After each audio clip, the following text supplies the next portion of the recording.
There we go. Good morning, Coach. How you doing, Good morning. Marvin? All right, Mark, how you doing, Well, brother? it's afternoon for where you guys are. Where are you guys at? You're in Philly, is that correct? Nope, I am in Maryland. Oh, you're in I'm Maryland. in Bowie, You're Maryland. so the same place where Jose is, I think, right? Isn't That's that where correct. Jose lives? That's Yes. correct. What is driving distance, right, for you guys to go to Philly? Yeah, in fact, I'll be going up there in a couple of months, dealing with some things up there. Yeah, it's only 2 hours away. I used to live there myself. Yeah, I'm looking. I've never been there. I'm a big Rocky fan, so when I get there, I'm going to definitely. I, I I think Emilio's going to pick me up from the airport in January. I'm coming in a day early just so I can go see the famous steps of his and stuff like that. So I'm looking forward to that for sure. Yeah, when So I ran my marathon there in 2000, that was the first thing I did, run the what steps. was it? That's Everybody's got to run awesome. the steps. Yes, sir. That's good, Coach. Okay, so let me introduce you a little bit, and then I'm going to have you take over and kind of give your resume a little bit. But we've got to know each other through the CLA, which is a Connected Leaders Academy that you and I both joined, and we were kind of connected. Everybody, we have a martial arts background, a little bit older martial artists now, so naturally this is something for us to come together. And you've been on a lot of calls that I've been on, so we've got to meet each other that way. And so, Coach Marvin, so with no further ado, I'm going to go ahead and let you introduce yourself, and we're going to get started on this interview. Okay. Well, like you said, Mark, we did meet through the CLA, and actually, I met Jose through a martial arts event in Las Vegas, and I've been doing martial arts since I was 8 years old. I'm just going to say 1968. All right, just put it that way. You can do the math, figure out how old I am. But like you said, the era of the martial arts that came up in that time were just very brutal, and the body went through a beating. And as Mark talked about, how harsh it was back then in training. But yeah, I reached many levels in martial arts, and I kind of gravitated toward the kung fu, and kung fu became my home for many, many years. And I won some national championships through forms competition, and uh, won some. And at the time of martial arts, we basically went through many. We were very experimental in our martial art background, looking for the ultimate martial art, so to speak. Martial led by Bruce Lee, of course, the era of Bruce Lee. We're looking for the Right. ultimate martial art. So we've dabbled into so many different styles, and that's where I landed. I didn't stay loyal to one. I would do the traditional, then I go get some of this. So at one time, I was studying like three different martial systems at one time, and I earned black belts in different systems around the same time. So the body went through a beating. But that was the era back then in the 80s and 90s, and I settled with the kung fu systems. Yes. So now, and did you on the East Coast? Is that where you took? Is that where you've lived your entire life? Is on the East Coast? Yep, that's correct. That's correct. And Yeah. So when we were talking off camera, you're right about that. We kind of both came up the martial arts way. I started in well, I got my first black belt in 1987. So in the early 80s is when it right when we were starting to get a little bit of safety equipment. So we had these little knuckle punches wrapped in duct tape, and that's what we kind of used for fighting. And so it they, that's the era of what it was. And I was telling him talking to you a little bit about off air, because I know you have a book now on the wellness. And I think that as we've getting older, as older martial artists, one thing is to being able to keep moving is one thing. And, the next is how to stay safe and how to make our students have more longevity than we did. I think you said that you had a hip replacement yourself. Mhm. I had a knee replacement. I think it's 5 or 6 years ago now. My left knee, I had to have a full, and I thought I wasn't going to be able to do anything. I'm surprised I can do what I can today. And you had double hip replacement, and I was telling you that I just don't think we had that functional fitness type of training that we have today. We did a lot of air kicking and stuff like that. Do you agree with that assessment? oh boy, that's so on target, and that is the reason I felt very comfortable writing the book, because I actually went through all those things, and I realized that without the level of fitness or the things I'm training with today to maintain my wellness and longevity of things I wish I had taken earlier in my career, The martial arts back in the 70s. I think the June Reed padding system came out in the 70s. And before that, it was like you said, it was just knuckle pads. Maybe it was 80s. I can't remember exactly, but it was just very thin knuckle pads and shin guards and foot Yeah. guards. And that was pretty much it. Even for the kids class, it was nothing but a cup and shin That's, pads. It was, the kids were even yeah. getting knocked out back in the summer. That's that's correct. So, and nowadays, the kids, they have a whole level of protection to cover their whole bodies, pads and chest protections and headgear and everything. Uh, no, we just, we were supposed to control contact, but you wouldn't. Not everybody had that level of control. But anyway, through the years of training in the martial arts, you learn a lot about your body. And as martial artists, we get to endure lots of pain. We understand that pain is just a part of the thing we have to go through, and that if you're going through it, you got to get through it. You feel better. Pain is just a part of weakness leaving the body, is what they basically told us. So the book I wrote was about how to maintain the body after dealing with all these things. And it's very interesting now because all the martial arts, including my instructors who are in their 70s now, and God bless them, for some of them have reached 80, and they are now into total wellness training. And it's interesting how you gravitate through the history of martial arts, because martial arts is supposed to be ageless. You can train for the rest of your life, and you have Right. to find a way through it. And the wellness piece, I went to a seminar with one of my instructors, and he says that wellness is the final stage of where you need to be going with your martial arts, teaching that way and how to maintain, how to live wellness and expand on that level of the martial arts. Because Mark, you can probably attest with that. Once you start the martial arts, you're basically just getting your body stronger, and you're just trying to mimic and master the techniques that are being taught to you to a high level. And then there's an internal piece to the martial arts that, as a youngster, we're not that interested in that most of the time. We're kind of just into the external portions of how powerful we can become. Yeah, But that's true. as we grow, and especially in the Chinese styles of martial arts, they introduced the internal very early, but it wasn't that interesting when I was younger. I had to learn it because it was part of the curriculum. But I'm glad I did, because I got an early introduction to Tai Chi Chuan and all the Qigong early stages of martial arts, and that is what I've gravitated to now. And that became one of the primary ingredients in the system that I teach today. The Qigong and functional kettlebell training is a major part of the movement patterns that I use. I'm a kettlebell instructor and expert in that, which is, you see, I teach. I have a school called the Bowie Kettlebell Club. We're doing really well here in Maryland, and along with the martial arts, the qigong, and the kettlebell strength training, those pillars and walking, those four pillars help you just go through the rest of your life, and it's helping very well. And that's the program I teach. People are excited about it, and I'm able to continue martial arts training and not continue to bang up my body, so I can still practice some of the tough forms, uh, things that I was able to do in my 30s, and I can still do today, which I'm very excited about that. That's good. So now, is kettlebell been part of your training for a long time, or is this the last 10 years, the last 5 years? Where is the kettlebell training in your regiment? Yeah, great question, man, because I was introduced to kettlebells in 2005.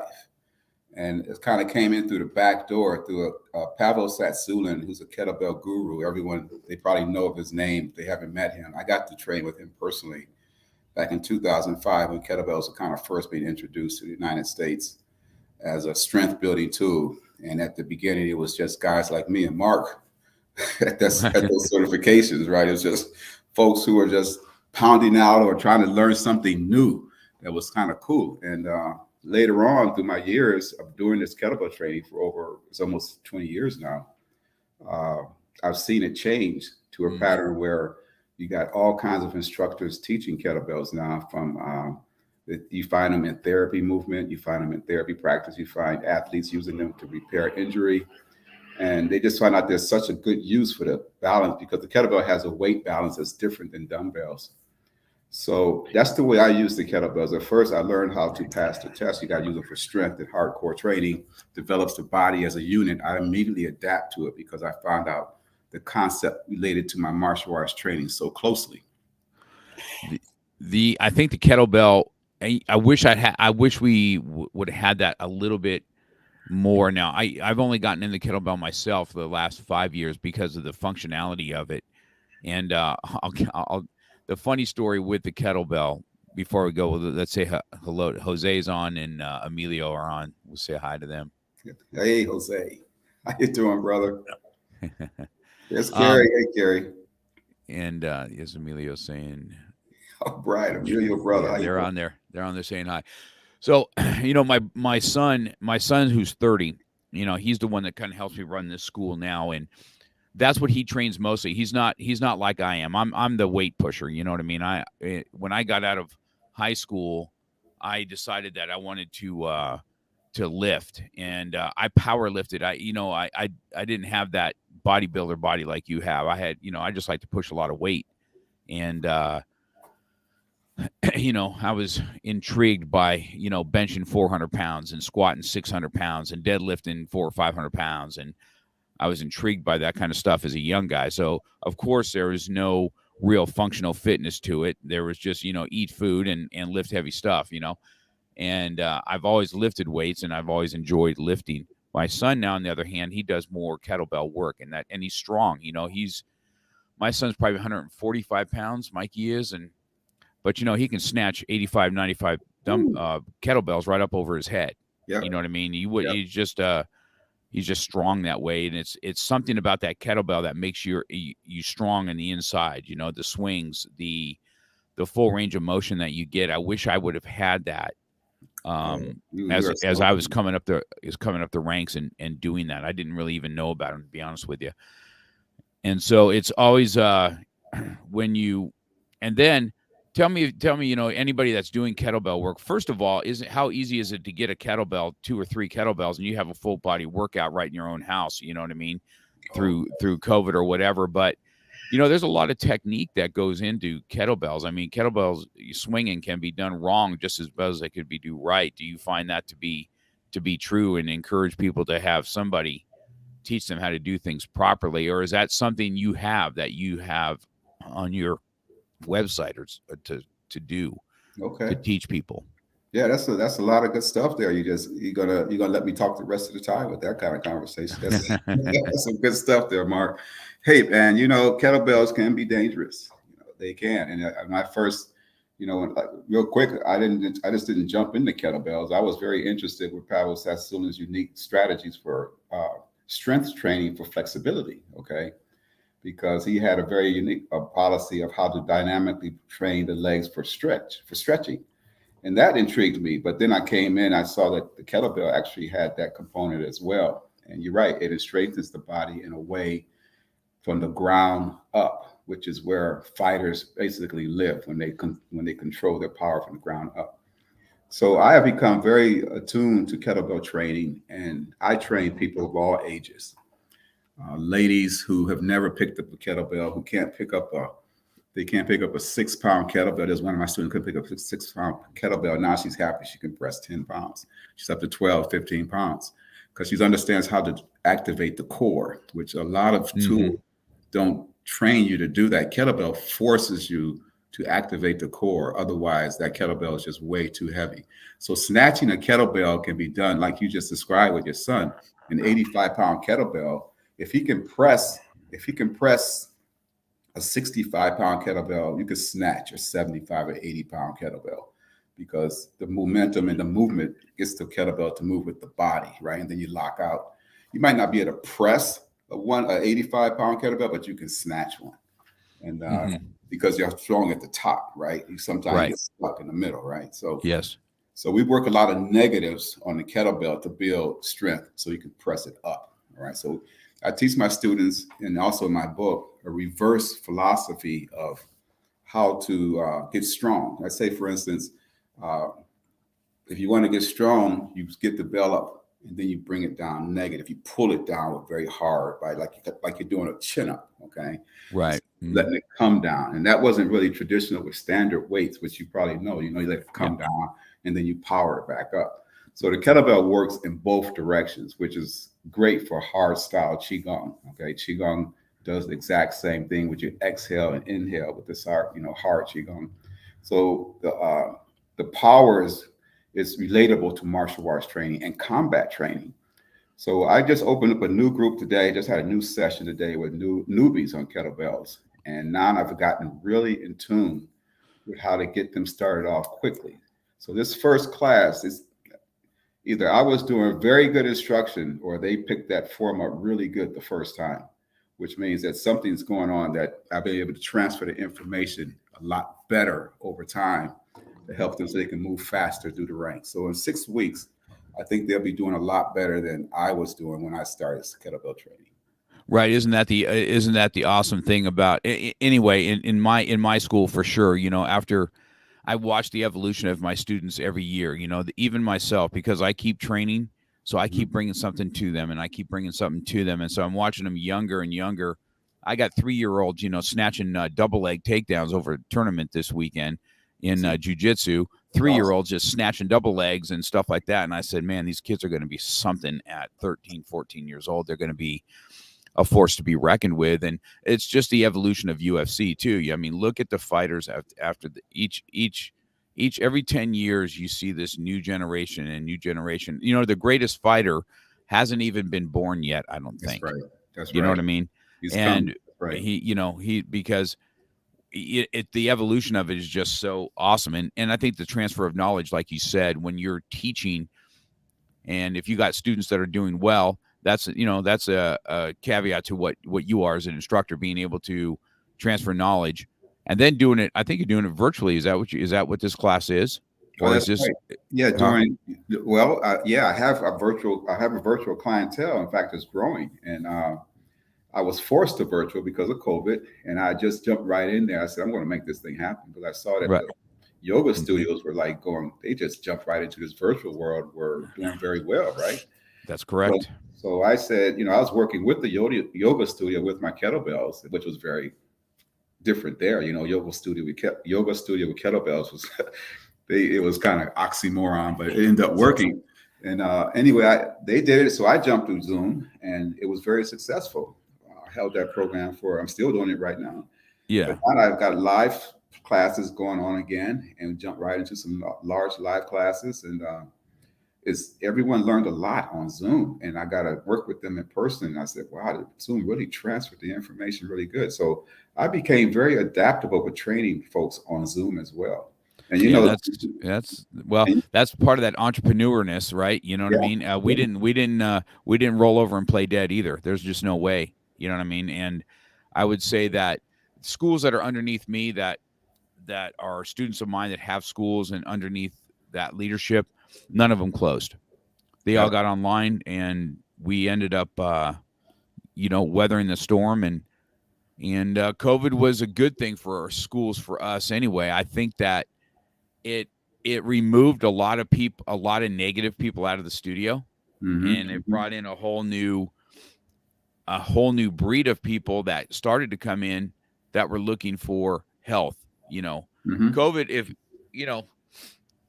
COVID made people think about health a little bit more. You know what I mean? And it exactly opposite of what the news would tell you, right? Stay indoors, don't go out. Don't get air. Don't stay confined. And those of us that got out, got after it, get some sunshine out there and work out. And I caught COVID too, just like everybody else did. But I weathered that storm also, and just like any other sickness that you gotta put your head down and go to work on. But we definitely, I'm glad to hear. It's always good to hear that the positive that came out of COVID, and now you're able to, that's the catch-22 of this, right? We're having a conversation. We couldn't even done this probably 8 10 years ago. We wouldn't be having this type of podcast. That's right. We'd almost have to be in person or over the phone. And here we are being able to do this, and it's great. So it's been awesome for sure. Now, when you have your, because I think the kettlebell thing has always kind of intrigued me, because I know one thing about the core and activating the core and stuff like that, and how important that is in martial arts especially. But Mhm. I do have a heart for. I'm 61, so I have a heart for the older martial artist that comes in the door. So, I watch, and I have a student here, one of my black belts. He's 74, I think he is now. Mhm. He just gets after it every day. He still fights, still grapples. He goes surfing. Mm. Plays volleyball. He's just an animal that way. He's a vet from Vietnam, and he just gets after it. His name's Ron, and but I always kind of keep an eye on him to see, making sure, and I'm trying to keep an eye on because martial artists, if you go to the wrong school, man, and you just come in and get a beat down every time, you ain't going to have any students. You know what I mean? And so, Oh gosh, I, yes. I was part of that. I know what you're talking about. I don't yeah, even. I could see it when I go into the store, into the school. yeah, Today. Oh my yeah, God. yeah. I was that.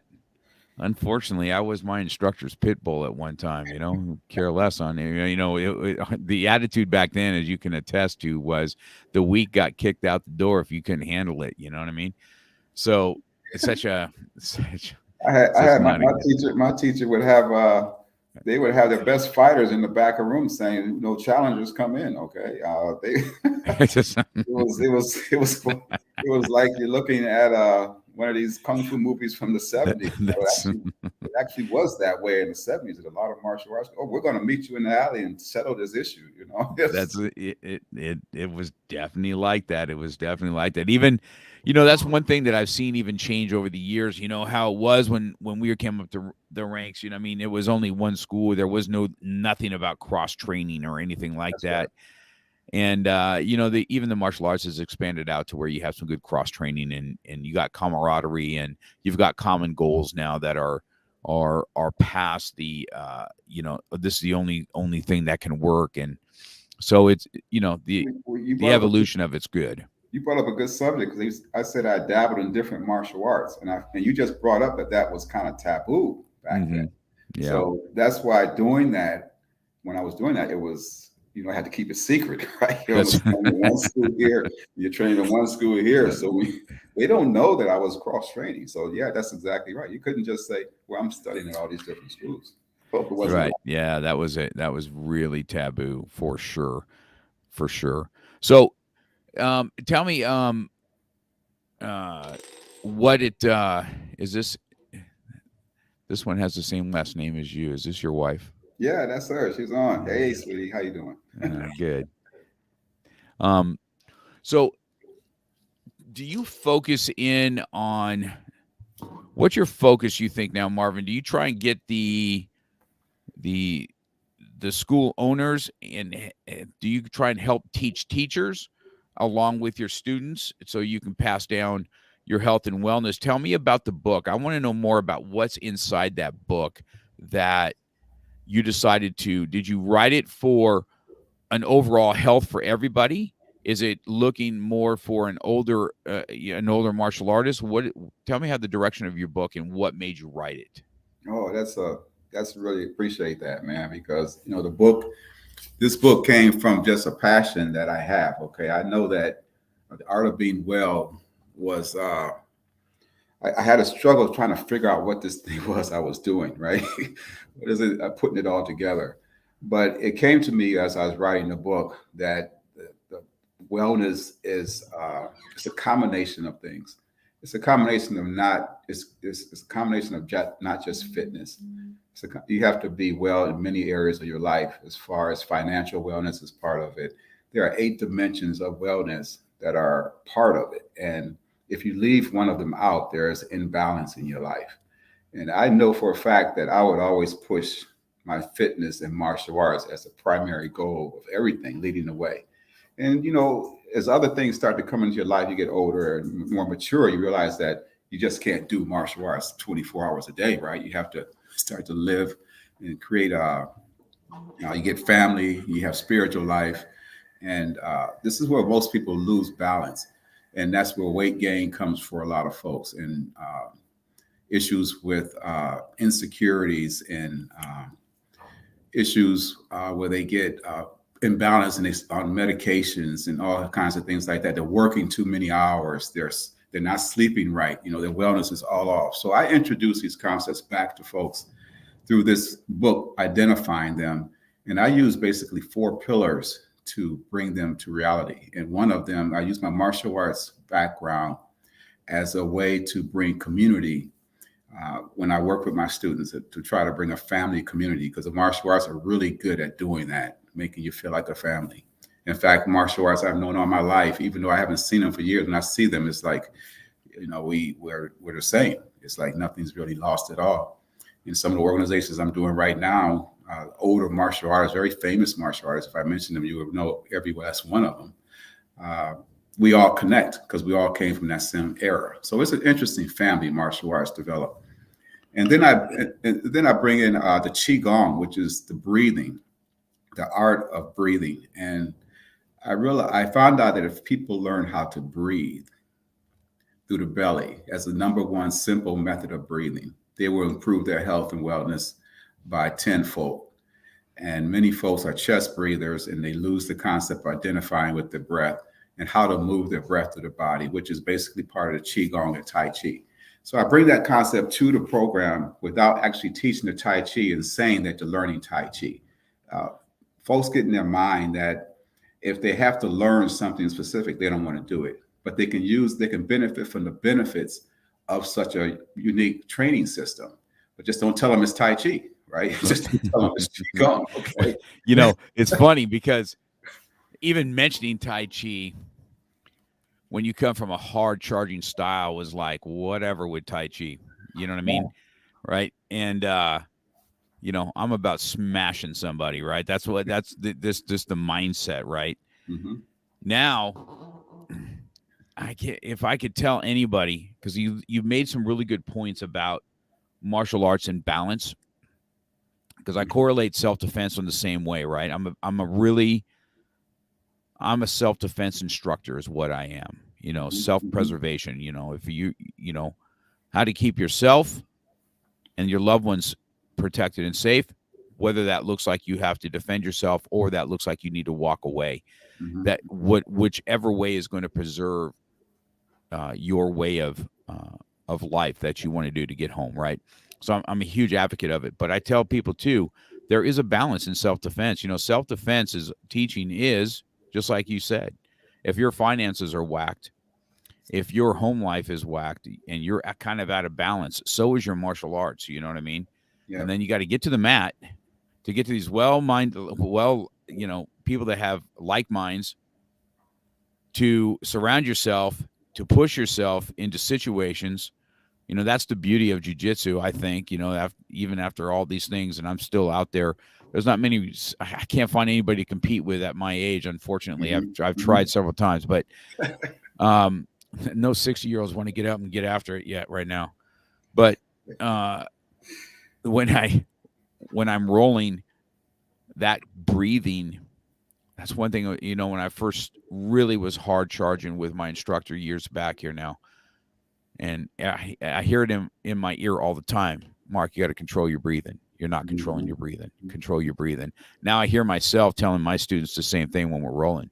Listen to your breath. You got you have to relax under, chaos. You need to know how to breathe under chaos. You need to know how not to let your mind get claustrophobic. You need to know how to take a breath.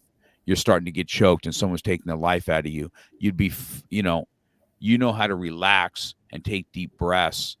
Believe it or not, your energy transforms and they end up relaxing. And that could be the exact thing you need to get out of technique. So breathing I didn't have that. You heard it all the time. You heard a lot of things in the martial arts, right?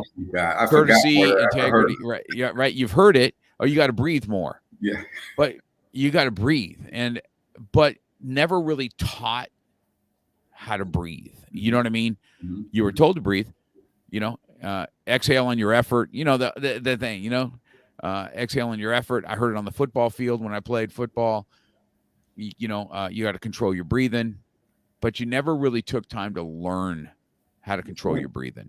That's right. At least I didn't. I know that, and I've done a lot of martial arts, and I've yet to have anybody that sat me down and said, "This is how you breathe." That's right. So, where did that come into your plan? Did it come in later, or because of kung fu training, is it kind of integrated? Breathing is kind of integrated with that art anyway. Yes, There's a wellness side and a self-defense side, especially in kung fu, that I do know. mhm. And so is that where you did it? Did you have an instructor that kind of did both, or did you have something in life that made you decide that, hey, the wellness side and the breathing side is something I'm going to teach? Where did that come from?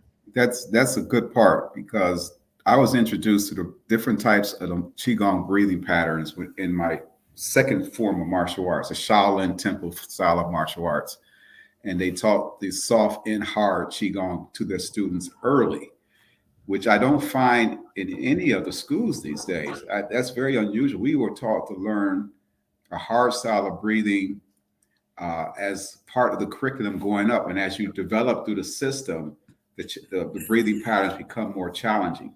Okay, but you can identify with them much more. So being introduced at such a young stage, I saw the benefits of that kind of thing early. Some older masters, like you may have heard of Hideo Che, he was a karate master, and he was very strong with the breathing and developed his body in such a way that you would thought he was training with weights all the time just from breathing. So yeah, and I find that you were right. Many of the teachers, they don't either know or they don't want to get into that subject of breathing because of what you just said. I think it's handed down to a certain way. You learn to breathe. You have to breathe. You have to breathe. And unless you figure it out your own self in some kind of way, you're not going to fully understand it.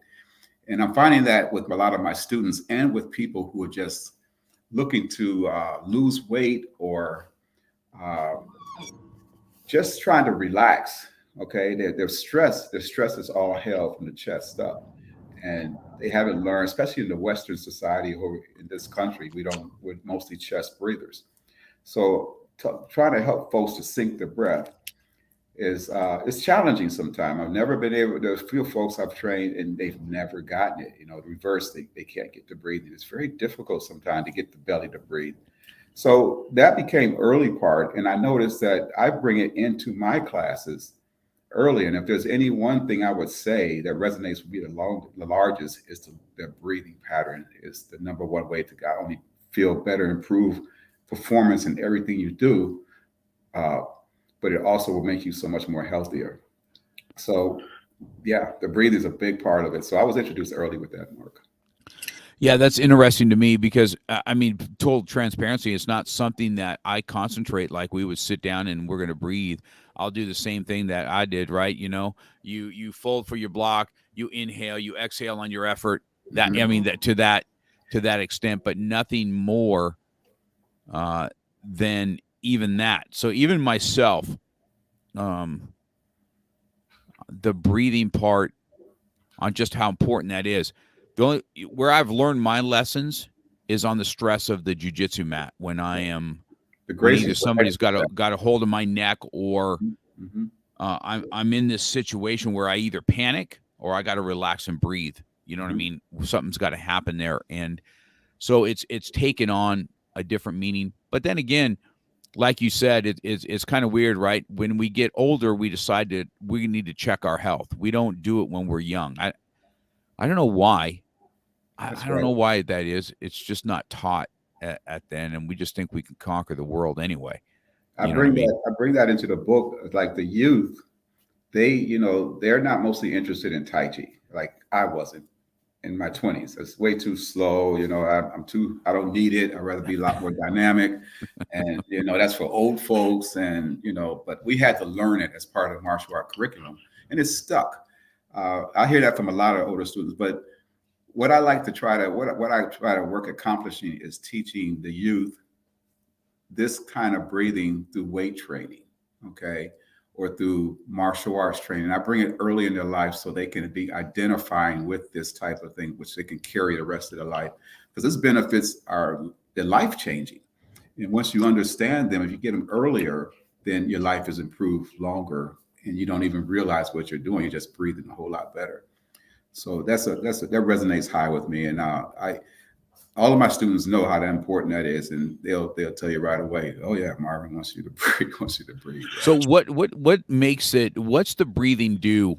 physically to us that makes it where we can have longer life or longer, you know, or breathing properly. I can tell you this: I don't breathe properly when I lift. I know for a fact I don't, because I catch myself all the time. I'm always kind of like trying to hump something up. I'll take it all in and just like, you know what I mean. Mhm. I never take a deep breath, and I never take a deep breath. I sometimes I hold my breath between reps. As a matter of fact, Mhm. you know what I Mhm. mean. And then it transforms to the mat. This has been something that's ongoing with me forever. You know what I mean. And Mhm. then once again, my coach, the jujitsu, man, I'm telling you, he's like, you do jujitsu like you lift weights, like everything is, like the Hulk, right? And so that's just something that I even myself, I know today. Matter of fact, I lifted last night. I did the same thing. I was just talking to myself last night when I was lifting. I'm like, you're not even breathing. You just did 10 reps. You didn't take one breath. Mhm. Mhm. You know what I mean? And you're a healthy guy relative. You would consider yourself relatively a healthy guy. So you've been training all your life. So I mean, you can be in great because you're breathing. You have a breathing pattern, right? There are more ways to breathe than there are foods. Okay, there are so many different ways. With the Navy SEALs, they learn box breathing so that they can learn how to focus their breath so they can go from active movement to steady breathing and calm their breath quickly, so they can respond to sensitive action or shoot the bullet they need to do at an accurate target. These are different breathing patterns so they can do that. Animals do reverse breathing, and that's mostly like what martial artists do. When they punch, they exhale and their bodies expand, kind of getting tighter. So if you try to pick up a puppy, they like they start wiggling around. It's like they get really hard, like a little round ball, right? Because animals know how to reverse breathe. And lions, when they roar, their bellies expand outward, which is, when we blow out, our spines come inward, right? So there are different ways uh, for healthy breathing. So some of the kung fu training, we learn a lot of different ways of how to make the breath work. When you're into the jujitsu training on the mat, you have to relax at certain points, then you have to tense at certain points, and you relax at certain points, and you have to tense. You can entirely attest to that. And sometimes you fool the person by relaxing, making your body seem smaller, and then you can expand and break it loose. And you can expand the neck through breath to kind of build strength there. So and when you breathe in through the body, this was your original question. So many things happen with your circulation as you breathe into your belly, and then you concentrate the breath through your mind. So it's called the three minds. You breathe in, you concentrate your breath to your belly, and then you breathe it to your limbs with your intent, your emotional mind. So there's a lot of ways to go into that, but I basically I teach it really simply so folks don't get confused. Just breathe in, feel the breath into your belly, and then breathe out, and then let the breath just kind of circulate the breath in your belly. Just let the belly expand, and relax that way. From a standing position, from a lying position, from a sitting position. So in reality, I've heard some martial artists in Qigong say, "Well, how often do you practice?" They say, "Well, I'm always practicing." you know, I'm, Right. I'm always That's true. practicing my breathing. I'm just, well, how can you train so much? Well, I just do, because we're martial artists and we're training constantly, either your finger strength or something, right? Your breath. And the other part of the book I mentioned is also the kettlebell. I use that as part of the strength orientation, which you attest earlier that how beneficial they are to developing strength. For And sure. I utilize the kettlebell for that. And I introduced I call it aerobics, which is gentle aerobics, which is just walking. I just tell folks to walk. And that adds to what happened here. Why is my computer acting like it wants to shut off? Is that your computer or mine? It's not mine, sir. I can still see you though. All right. Okay. So yeah, I introduced walking as a way that is underrated. It's great benefit. And if you could just walk, folks will add 10, 15 years onto their life. And I'm hearing that now through a lot of the trainers are now just trying to introduce their folks into just walking patterns. I meet a lot of sedentary people, And in fact, I'm working on this transformation program now where I'm helping folks lose weight, right, through just the kettlebell strength and the fat burning process that's developed through those kind of things, and just adding walking to their plan. Because COVID has introduced a new client, okay? That's true. COVID has introduced this new client who were like, they were very active at one time. Now they've been sitting at home working. Not they will work at work for 8 hours or 10 hours, but at least they have to drive and walk home. Right now, they work for 10 hours at home and they stay home. Right? That's right. That's you are so correct on that. I've seen that so much, even in the kids on. That's why the mask always made me whacked because you can't breathe in it. You know what I mean? Yeah. It used to drive me crazy. I'm like, how am I supposed to breathe with this thing on all the time and Yeah. taking clean breaths and stuff like that? So, yeah, it's intrigued me that what you talk about there on the breathing, because I know it's something that I lack personally, and because I have a breathing app, and I do know I try and practice it. It's a breathing app, believe it or not, and it talks to you. Take the deep breath in, this, and I can physically take blood pressure and do 10 minutes of that breathing. And the amount of points that go down from that blood pressure, I don't know if it's relieving stress or what it's doing, but it Yeah. definitely does something. Yeah. It's incredible, isn't it? It's amazing. There's a device we use. It's called the Tai Chi ruler. In fact, it looks just like this. You have all these little contraptions right next to where I train. Right. This is a mahogany wood. This is a very expensive Tai Chi ruler given by my master Fong. He trains out there in California. And this one tool not only manifests the breath, it also helps you understand the chi circulation as it transfers from side of body to side of the body. And you just work with it and breathe with it, and it helps you to relax. And there's a few exercises by twisting it that you can lower your blood pressure by 10 points if you do it on a regular basis. Okay, so you're correct. That stuff is amazing because Yeah. I look at it and like, man, that'd be great to knock somebody upside the head with. Yeah. And it can be used for that too.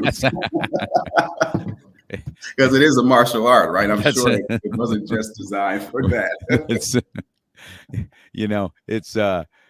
It definitely is. It's such a thing that goes hand in hand, and I didn't have that coming up the ranks. I just haven't had it, but I do have some really close friends that have done kung fu, and I know that is a built-in thing for both, and so it's just always kind of intrigued me. Yeah, I took a kung fu course. I don't know if you heard of Tim Larkin. He's a guru with the self protection programs, like what you said. You like teaching self defense. He's an expert in that as well. He teaches a very effective. It's really a self protection. It's very aggressive type self protection, but it's designed for the most simplest way of defending yourself or protecting yourself. So, I do some of their training as well. And I was away for a while and I just joined in one of their trainings. And we do a continuous round training where each technique is supposed to be an ending technique. And through the Tai Chi and Qigong training, I didn't lose a step. I hadn't done it for about a year. And then I went in there and I just rolled right into it. It's like very relaxed. The techniques were very powerful. It was like when they touch you, you just roll right through it.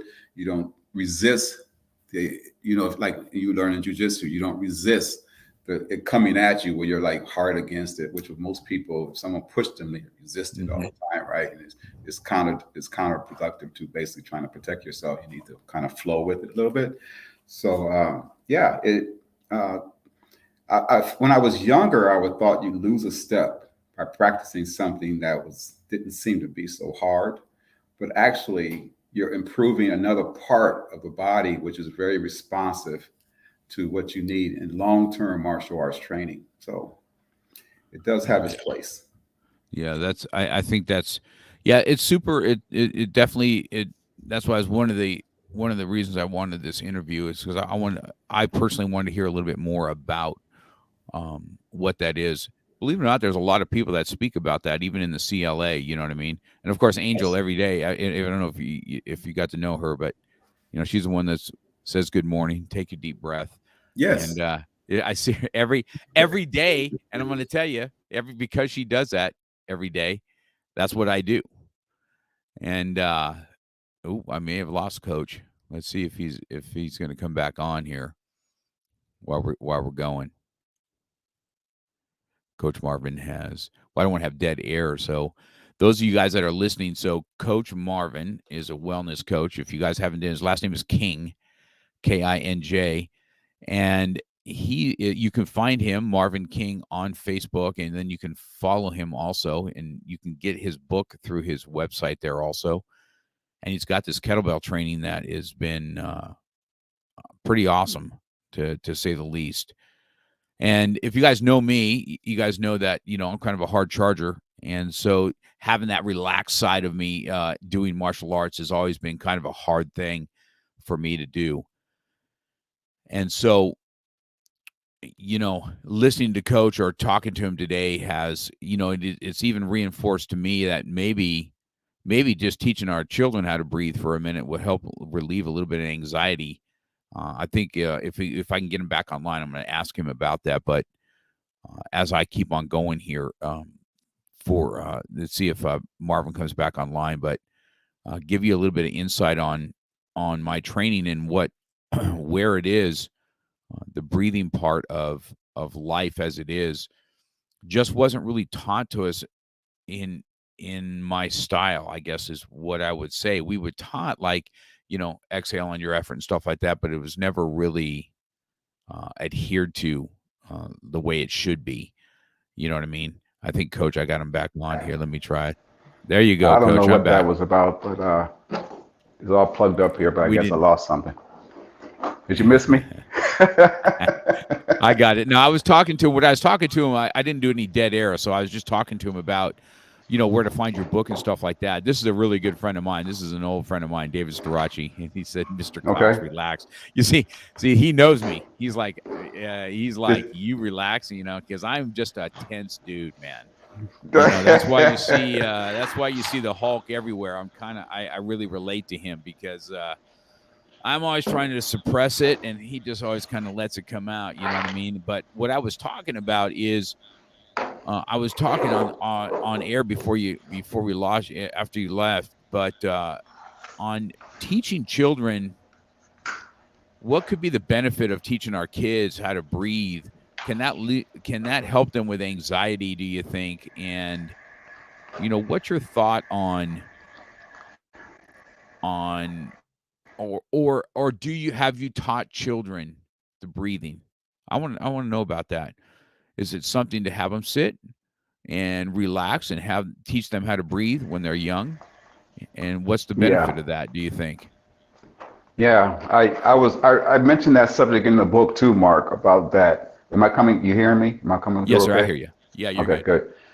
Yeah, I mentioned that too because the youth, like I mentioned, they're not very interested in this kind of softness, or they don't.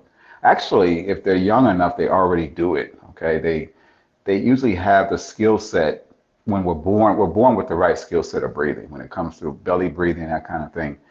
We kind of lose it as we enter sports and stuff in our schools, and they're trying to tell you to breathe a certain way, and you're trying to figure it all out, and you don't get instruction on it. So if they can continue, if the coach or the instructor understands breathing, they can just help the child to continue to breathing like they know to breathe correctly, and they'll be fine. It's just they don't, if the coach doesn't understand the breathing patterns, then they just try to introduce the kid to a breathing pattern without the instruction that's necessary, and it becomes too much talking. And when it gets too confusing, then nobody wants to do it. So I think kids, you can kind of bring it back to them by having them lay on their back and just say, let your stomach come up when you breathe. And they usually get it that way. Okay, they're young enough to get it. When you breathe in, let the stomach come up, and when you breathe out, let the stomach go down. And they can identify with simple movements like that. Adults sometimes they ask so many questions. They're like, is it supposed to go up so high, or is it supposed to go? Is my back supposed to go down to the floor, or do my sides go out too, or should my chest go up as well as my? The adults have 20 questions, but the kids the kids get it real easy. Okay. You probably Yeah, get me on that one. that's well, that's good. I'm glad that to know that there is kind of a portion in that book about, Yeah, what it what it looks like to get our children on some kind of track. Their anxiety levels these days are yeah, just yeah. and I As a matter of fact, Mark, I'm reaching. I advertised for my 6 week challenge, and that's usually attracts folks who have a weight problem. Okay, thinking it's a transformation. They want to, because you're saying, you want to transform your body, but I got 20 somethings in my group that are lean as tight as a as an MMA fighter, right? And I'm saying, what are you trying to get out of this program? And they have different transformation concerns. Okay, the youth are at a different place sometimes, and they got to identify with their concerns because it may not be a weight problem. I think it can be an eating disorder that they identify that they're not doing something right. They need the community connection. They're looking for something that they're not receiving out there. When you talk about transformation, they need to change something, but they look great from the outside. Okay, they don't have mm, what you would think it would be, and you're saying, well, this guy, what's wrong with this guy? All the assets, but they don't. They're missing something. So once I get delve into what it is, I say, well, you're obviously not a weight issue. So, we got to come to understanding what it is so you can have a transformation experience, right? Because if I right. don't know what it is, you're just going to be going through the motions and it's not going to give you anything. So once I get there and find out what it is, now we're on target and they're enjoying the class a lot because, they have goals that are a little different.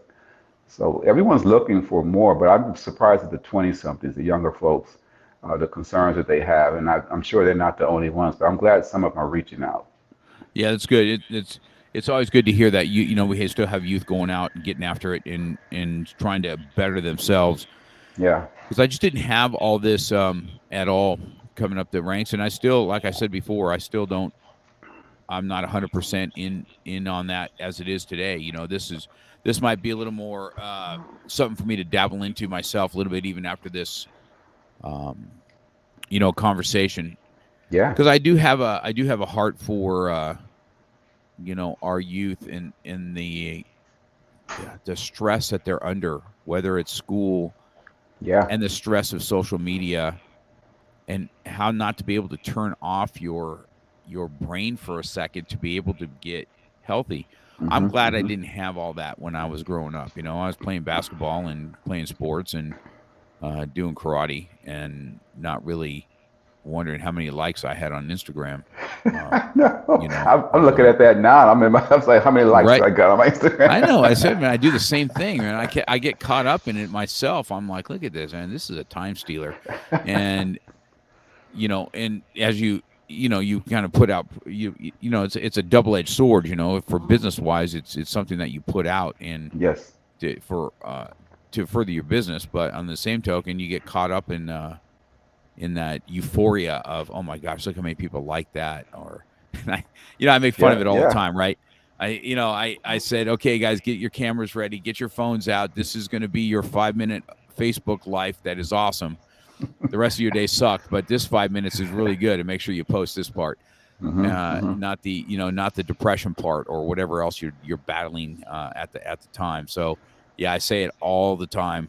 Yeah. I Live like living the it knows. when we talk. I'm going with what you're saying is folks identifying with a depression. They bring these devices out. I tell them that you know, folk, when they come to me and they're saying they want to lose 10, 20 pounds and they want to lose 30 pounds, I ask them, when was the last time you were at your best weight? And some of them, you got to get a little deeper with that, and they'll tell you 5 years ago. A lot of folks are right before COVID, they made major changes. But some of them go back to their youth and they don't think they can get there, and others some of them have more reasonable goals. But you find out actually what it is. But I tell folks, I helped a person lose over 30 pounds in 2 months, right? Very simple technique. Only 2 times per week, 30 minutes per day. It's a training, 2 times per week. Because I think that many programs want to work you out too hard and it causes stress in other parts of your life, which is what I was explaining in the 8 Dimensions of Wellness in my book. If you're going to work out here, for an hour a day trying to lose weight, then you're obviously causing imbalance somewhere else in your life, which is going to cause stress, prevent cortisol, which helps you to not lose weight. So I make this just an easy part that they can sustain over a long period, and it just shed right off, and because you just felt good, and it just shed right off. And that's the kind of change I get out of folks because they think they have something perceived in their mind what they're feeling. And I find it's just kind of block chi or block understanding of what they're actually trying to achieve. And once they finish the program, they all feel good, regardless if they lost 10 pounds or 20 pounds or 30 pounds. The fact is, how do you feel in your mind? Do you feel like now the world is a better place for you to deal with?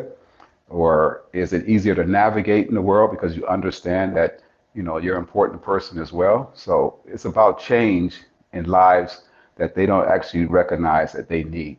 And that's kind of where I had people. And that's what the book talks about. That's good.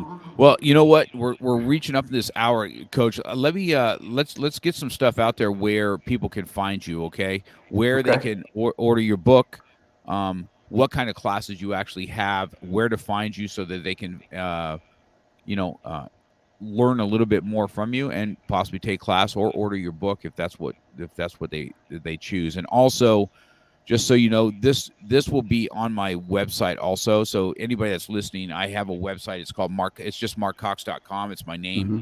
And that's where all my podcasting stuff is. I'll have this in audio format also. You'll be able to share this. So people driving, if they go on Spotify or Apple Podcast or any most major things, my podcast is on those platforms at Hmm. Real Talk with Mark Cox, and they can subscribe and they can be able to listen to it also while they're driving. So the same thing that we went over today. So that'll be ready to go at the end of the day, and I'll let you have that. I'll make sure on the website everything is. You send me links and stuff like that, I'll take it. But why don't you let people know now Okay. uh, All right. what Appreciate it, man. what you have there? David Starachi is this. He's an older martial artist like we are. He's an old cat just like we are.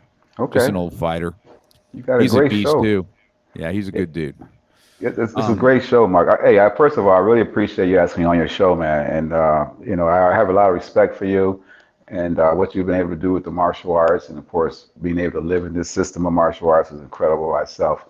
But the art I have, the book I call the Art of Being Well. I met a guy up in the Shenandoah Mountains where I like to go to a retreat at least once a year and spend a week or so if I can up there to think and clear my head.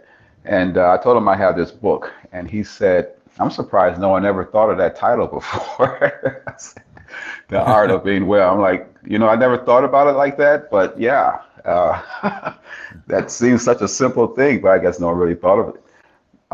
So anyway, you can get it on Amazon. The Art of Being Well. You can get it on Amazon. It's doing pretty well. My publicist is now coming out with a special edition of this book, and we are about to launch it on audiobook as well. Before the year is out, we're going to launch this book on audiobook. I am in the works of book number 2, which is The Shadow Warriors is the name of it.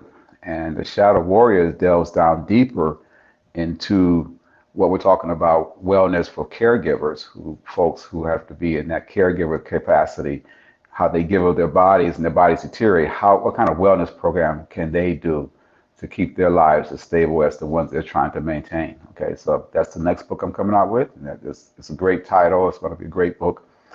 And you can reach me. You go to my website at bowiekettlebellclub.com.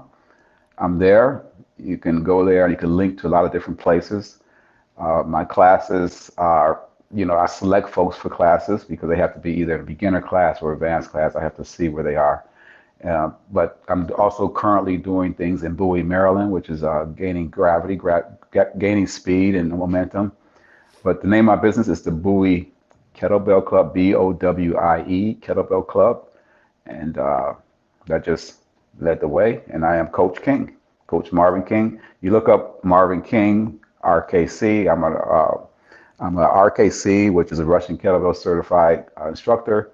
A Russian Kettlebell Challenge, which was the first certification offered in this country. I still maintain mine. There are a lot more out here today. A lot can happen in 20 years, right? 22 years.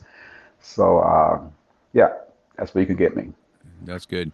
That's good. We'll have all that information too. I encourage martial artists or not. I think that the breathing thing is breathing and movement. I can't stress enough.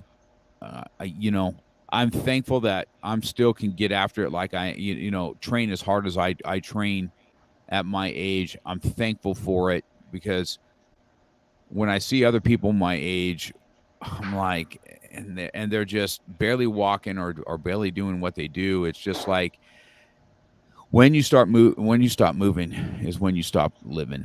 Oh You know my what I mean? God. You said it there, So, brother. You and said it there.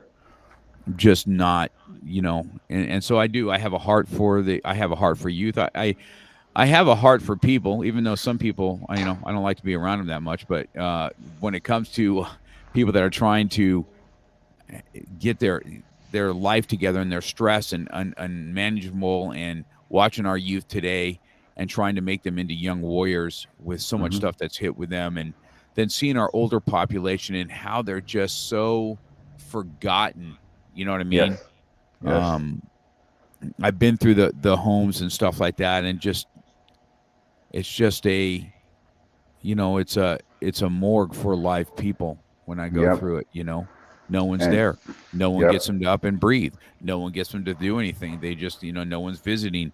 It's a sad thing, and it weighs on me. You know what I mean? So I encourage people to come and see you. Get the book. Um, I'll order mine today because I'm going to do that. Maybe we can do another one. Let me read it, and then Okay. let's do another one. That'll be fun. Let's do another talk just on the book itself. Okay. And That'd be because great. I'll take notes and I'll say, okay, here's what I've read through, and then you and I will get back together again, and let's take it to the next level and break down that book. Sound good? Oh, sounds fun, man. Sounds like a winner. I love it. Love All it, right. brother. Looking forward to that. Okay. We Sounds might need a good. couple more hours, man. Well, that might be a long one, so we'll talk about that. That might even be something we don't do live. We do it off camera, and I mean, we can do it pre-done, so we can really take some time and talk about it, and then we can release it out there on the podcast, both audio and visual. Oh, it'll be Hey, listen, great. Jocko has 3.5, 4 hour podcasts sometimes. He goes through these books, these war books and stuff like that. So if that's what that be, I think that's going to be a fun thing that we can be able to do together. And with Okay. our difference of our backgrounds are going to make it very interesting. Make it a very Yes. interesting subject. Yes. So I'll look forward. So I'll order mine today, Coach, and then I'll get it in and let me read it through. I'll reach out to you again, and we'll reschedule something that we can do this together, and we'll break down that book. Okay, man. Okay. Rock and All roll. right. Love it, brother. Thank you, man. All right, It's man. been great Have an seeing awesome you. All day. right. I'll see you in the All right. CLA, bro. Thanks a lot. Yes, sir.